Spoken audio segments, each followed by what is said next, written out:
see the power of the wave. This is the energy per unit of time of the wave. So here we have our string. Remember, when we do this, we are applying a force. So if we see just the particle, remember here we have the, for example, the F component in the y direction. This F was the tension of the string. This is the resultant F. This I put it as F sub y2. This is, let's say, one extreme. This is other extreme. Here I could have here F sub y minus 1. Here I could have F or whatever. So let me take this point. So remember that we saw that the relationship F sub y1 divided by F is equal to the negative of the partial derivative of y with respect to x. Negative because here this slope is positive and here I'm talking about the slope is positive, and here fy over f is a negative, so here is negative. Then f sub y1 is equal to the negative of the partial derivative of y with respect to x times the force. This on one hand. Now on the other hand, remember that we have the wave equation was y of x and t is equal to a cosine of kx minus omega t. Let me take the derivative, the partial derivative of y with respect to x, and the partial derivative of y with respect to t. So this would be minus k a sine of kx minus omega t, and this is omega a sine of kx minus omega t. Alright, now here I have the transverse force. I want to know what is the let's say the transverse power, the transverse energy. So energy, energy, you know, is work, and we know that work is equal to force times distance. But on the other hand, if I want power, power is the same as force times velocity, because remember that work is the derivative of work with respect to time is the derivative of this with respect to time. The derivative of the distance with respect to time is velocity. So I have that power is equal to force times the distance. So the transverse power is the transverse force times the transverse velocity.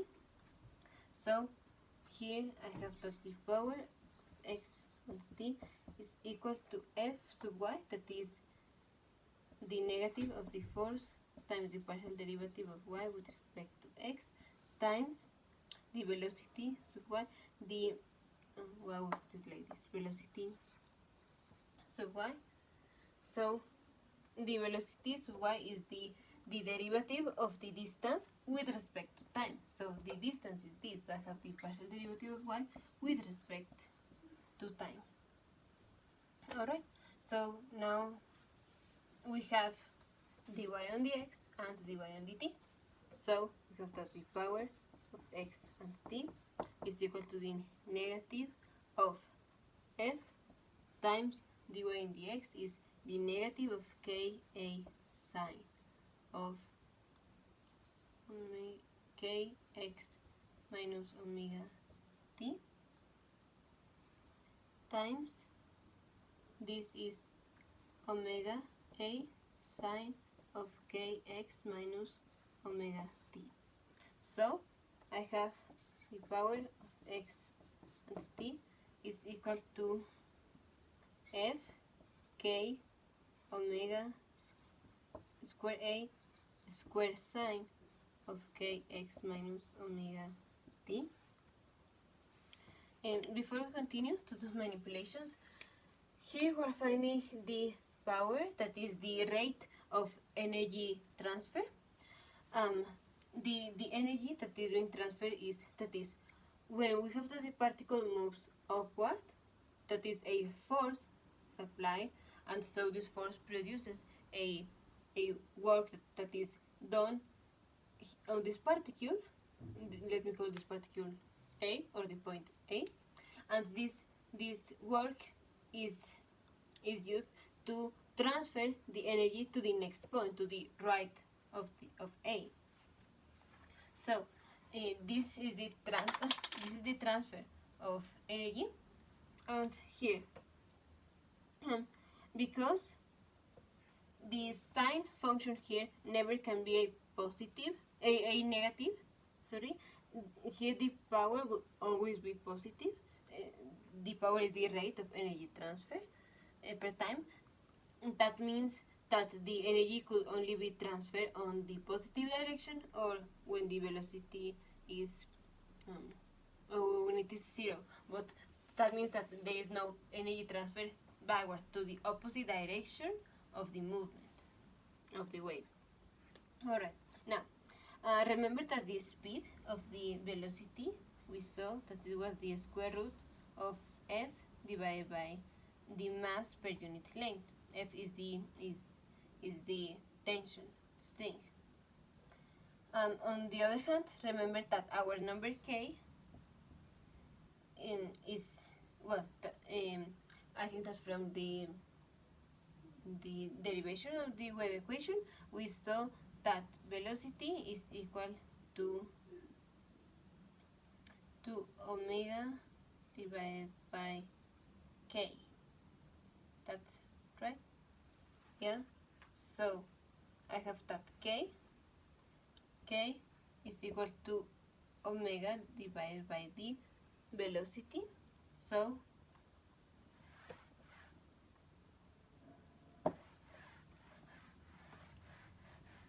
I have here I have k equal omega divided by velocity, and I want to substitute velocity with this. So I have k is equal to omega divided by the, let me put it as a square root of f over a square root of mu, and here I have the 1, so I have the square root of mu times omega divided by the square root of f. So now let me substitute k here. I have that the power of xt is equal to the force, the tension of the string, times k, that is the square root of mu divided by square root of f, times omega, times this omega, so that is omega square, a square, sine square of kx minus omega t. So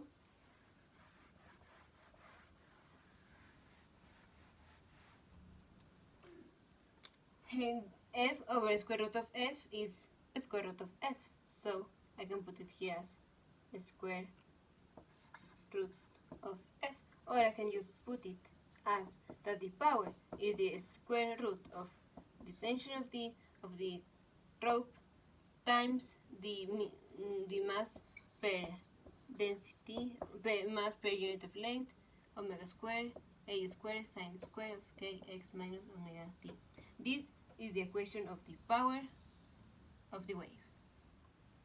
The maximum power would occur when sine, the function square sine takes its maximum, and its maximum is 1. So the maximum power of xt is square root of the tension of the string times the mass per unit length, omega square, a square. If I want to know the average